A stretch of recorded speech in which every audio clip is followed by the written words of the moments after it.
या माँ हमरा सबके करने छै तो दू-दूटा हाथ दू-दूटा प्यारा सुंदर सुंदर आँख कान देने छै आ अहू गीत पर अगर अहाँ सब ताली नहीं बजेबै बड़ा दुख के बात छै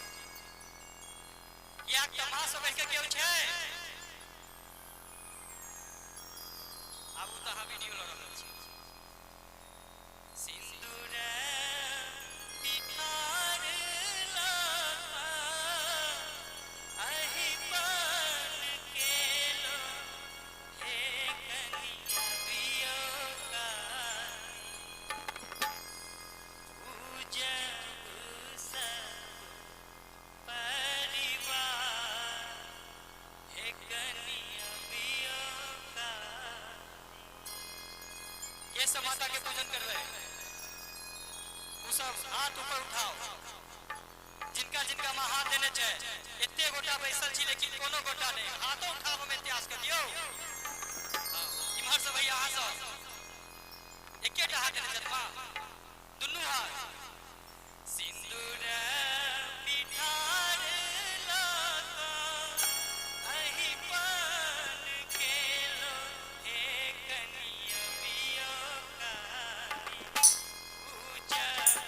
सब परिवार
छी जे लाल रंग के चिड़ी चढ़ली मैया के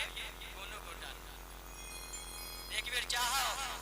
डाली से मैया के आवाहन आसन कर ली डाली से आ पता है डाली पे दूटा फायदा छै एकटा अहाँ के एनर्जी लेवल से ऊपर आ दोसर में जे मोफलर जे लगेने छी अहाँ सब तो ये में जेना जेना जे चटकेबै गर्मी के एहसास भ जेतै एकर मुस्की पर ध्यान दिया तनी मोबाइल वाला छै मोबाइल वाला दिया त एकर मुस्की की कहै छै से पता छै कनिया से परमिशन ल के लिया प्रोग्राम बिल्कुल बिल्कुल हां थप्पड़ी बजा के भाई के संग दियो वहां से लाले रंग चेरी देबू ओहा हे कनिया बियो का लाल रंग चेरी अहाँ सबके कह के देबू ओहा की कहबै देबू ओहा कहियो त हम कहब लाले रंग चेरी अहाँ सब कहबै देबू ओहा लाले रंग चेरी वाह वाह ई भेलै त मर्दानगी वाला बात लाले रंग